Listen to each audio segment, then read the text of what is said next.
Assalamualaikum warahmatullahi wabarakatuh. Video kali ini kita akan membahas tentang gagal bayar pinjol atau galbe pinjol tapi slik OJK kita atau BI checking kita masih bersih. Nah, kenapa tuh? Kok bisa? Apakah ini pertanda bahwa kita bisa galbe dan aman galbe di pinjol legal tersebut? Jadi gini ya teman-teman ya, ini sebenarnya pertanyaan dari teman-teman yang ada di kolom komentar. Ada salah satu orang yang mempunyai pengalaman bahwa sudah galbe pinjol, namun slik OJK-nya masih bersih.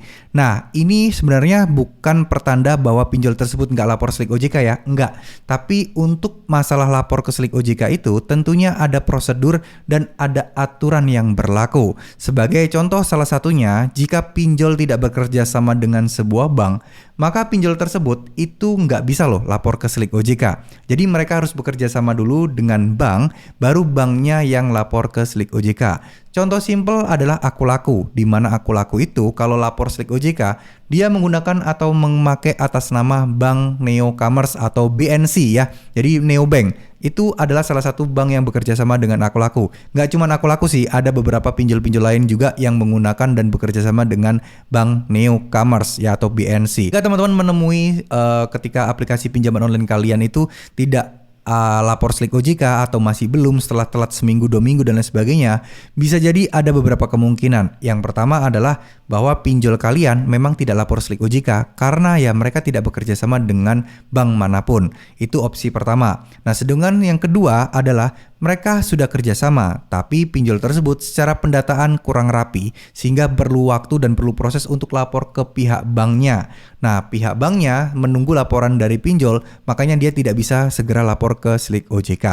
Nah, sekarang yang ketiga, dia bekerja sama, dia sudah lapor, tapi pihak banknya yang lelet untuk lapor ke slik OJK. Jadi ada banyak faktor ya yang mempengaruhi hal tersebut. Tapi bukan berarti teman-teman bisa langsung mengambil kesimpulan bahwa oh ternyata pinjol ini nggak lapor slik OJK, jadi bisa galbe, bisa mengajukan pinjaman yang lain. Nah, pertanyaan selanjutnya adalah ketika kita galbe pinjol, ya pinjol legal, terus kemudian tidak masuk slik OJK, apakah kita bisa mengajukan pinjaman di pinjol lain meskipun slik OJK kita bersih? Jawabannya ada dua, bisa iya, bisa tidak. Karena ada juga loh kasus yang slik OJK-nya bersih, tapi minjam lain dan di pinjol legal juga, itu nggak bisa di-approve atau ditolak atau tidak disetujui pinjamannya. Kenapa? Karena ada data di AFPI yang menyatakan atau setidaknya memblokir kalian. Mungkin kalian di blacklist, mungkin kalian nggak di blacklist di OJK ya, di slik OJK atau BI checking. Tapi di data AFPI ternyata mereka ngecek di situ dan kalian sudah dilaporkan di sana. Itu yang membuat teman-teman tidak bisa mengajukan pinjaman lain meskipun tidak tercantum di slik OJK ya.